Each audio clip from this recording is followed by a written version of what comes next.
What's going on YouTube? It's your boy Lil Trae back with another video, and today I'm finna be talking about the one and only Trae Young, Ice Trae himself.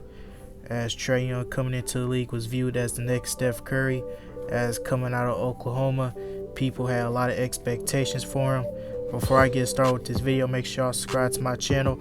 My Instagram link is down below in the description box, and it's right there. And let's get started with this video. So Trae Young, like I said, coming into the league, had a lot of expectations, and people viewed him as the next Steph Curry or the next Steve Nash. As at Oklahoma, he put up numbers of 20 points, shooting. He wasn't that efficient, as he shot 41% from the field, and yes, he did shoot 37% from three, but he did also turn the ball over 5 times a game. So Trae Young is really not careful of holding on to the ball, and people kind of view him as a ball hog a little bit, but he can still get his teammates involved, as he's still a great player, and to me he's a top 10 point guard in the league. And sure, the Hawks are not in the playoffs right now, but they're still a great team, and they still have a long way to go if they want to reach that full capability. As Trae Young, like I said, coming into the league, we had a lot of expectations for him, because Trae Young, people viewed him as a bust or a legit superstar, but this season he's a star.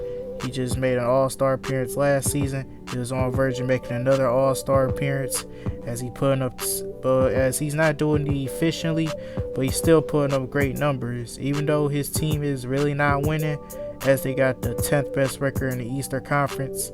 But they need to get that together, because we had a lot of expectations for Trae Young this season, because he added defensive pieces like Clint Capella, DeAndre Hunter, Cam Reddish, Boban Bogdanovic. That is enough to make the playoffs. Like, really, Trae Young, there should be no excuse. But in 2018, Trae Young was drafted with the 6th overall pick back in 2018 by the Dallas Mavericks, but they immediately traded him to the Atlanta Hawks for Luka Doncic. As Trae Young, he had a lot of expectations, as he was coming in as the next Steph Curry, and people viewed him as a bust or a superstar, just another generational talent, or it was all hype in college. As in his first season, Trae Young averaged 19 points, 3 rebounds, and 8 assists, shooting 42% from the field and 34% from three, or nearly 9 attempts a game, and also shot 84% from the free throw line. So Trae Young, he was pretty solid, as even though in the beginning of the season he really didn't play that great. The first half of the season he really didn't play that great, as he only averaged 17 points, but did on 38% shooting and also 27% from three. But Trae Young got it together in the second half of the season, even though he didn't win Rookie of the Year, because that went to Luka Doncic, as he still had a great rookie campaign. But when we go to the next season, which was his second year, Trae Young averaged 29 points, 4 rebounds, and 9 assists, shooting 44% from the field and 36% from three, on nearly 8 attempts a game. So Trae Young was talented that season. I could go on, he was very great that season, as he made his first All-Star appearance. But a lot of people were biased that Trae Young got the All-Star appearance, but not guys like Devin Booker, Bradley Beal. Those guys never got an All-Star appearance. But why was Trae Young had an All-Star appearance, but he was an All-Star starter as well, and his team was one of the worst teams in the league. But guys like Devin Booker and Bradley Beal, or even Spencer Dinwiddie, didn't get to start. But how come Trae Young got to start, and his team was one of the worst teams in the league, as they were at the bottom of the East when he was a starter?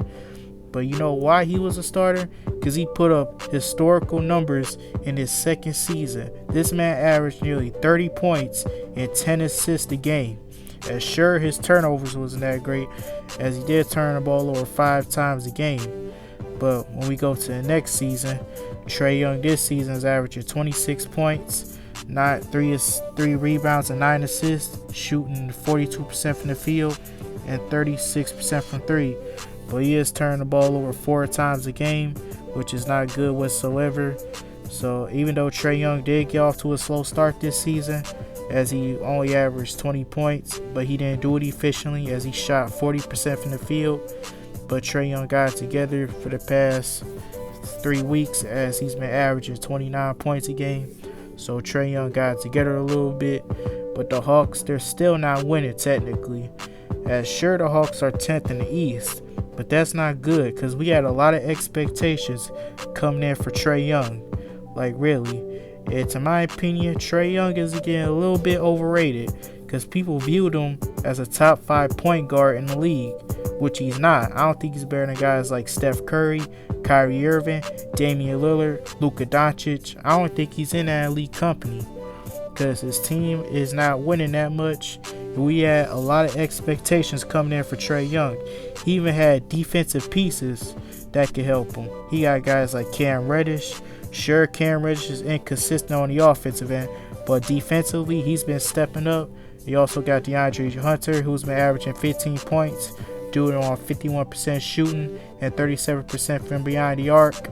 As DeAndre Hunter, also a great defender, and he also helping his team on defense. Even though the Hawks are still not a great defensive team, as they're like 20th in defensive rating, but those two are real key pieces to their defense and two promising young players that were drafted last season in the draft, because both of them were inconsistent, especially Cam Reddish, who shot 34% from the field in the beginning of the season. Then you also had other pieces like Danilo Gallinari, Rajon Rondo, and Bogdan Bogdanovic, who they picked up in free agency, especially Rondo, who came off of a championship with the Lakers. And now he's with the Atlanta Hawks with his leadership and his veteran skills to help the Atlanta Hawks get over the hump and make the playoffs for the first time since 2017. So they also got Bogdan Bogdanovic, who came from the Sacramento Kings, who's also one of the best shooters in the league. Sure, he's not like an elite shooter, but he's still a great shooter. And you also got Danilo Gallinari, who's a 19-point per game scorer, coming off a great season with the Oklahoma City Thunder until the playoffs. And he also got an elite rim protector in Clint Capella, because Clint Capella, who was traded last season from the Houston Rockets to the Atlanta Hawks.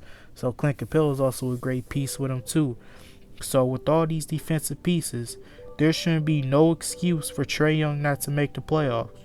Because if Trae Young was that great of a player, he should be able to get the job done and make the playoffs. Because he's got Clint Capella, DeAndre Hunter, Cam Reddish, Bogdan Bogdanovic, Rajon Rondo. Most four of them are great defensive players, especially Capella, Hunter, and Cam Reddish, because those three stepped up on that defensive side of the ball, especially Cam Reddish, because we all know Trae Young is a huge liability on defense, because he sucked on defense since his high school years. Like, I admit it, he is garbage. He doesn't do nothing on defense, and he hurt this team on the defensive side of the ball. And he also don't protect the ball, as sure he's averaging 9 assists a game, but he's also averaging 4 turnovers a game, like I said. So Trae Young needs to cut his turnovers a little bit, and he's a real part of why the Atlanta Hawks are really not that good on defense, and they have a higher turnover ratio. And people like to kill James Harden and Russell Westbrook for turning the ball over, but we need to start looking at Trae Young as one of those people too, because last season he turned the ball over 5 times a game. But in conclusion, do I think Trae Young's overrated? Well, yes and no. I'm going to start off with the yes. People really think that Trae Young is a top 5 point guard in the league. And in my opinion, he's really not. Because I can name 5 point guards that are better for him in the top of the dome. Steph Curry, Kyrie Irving, Luka Doncic, Damian Lillard. I even think Kyle Lowry, he's more impactful. I'm not saying Kyle is better than Trae on the offensive end, but as a leader, Kyle Lowry is better. But I'm saying Trae Young's not. But Trae Young is still better than Kyle Lowry. But I still don't got Trae as a top 5 point guard unless he prove himself. Because if they can make the playoffs, I might make consideration that Trae Young's a top 5 point guard in the league. And the reason for no is because he's not the only reason why the Atlanta Hawks losing. So Trae, you have lots to prove this season, buddy. Because if you don't make the playoffs this season, people are gonna still call you overrated.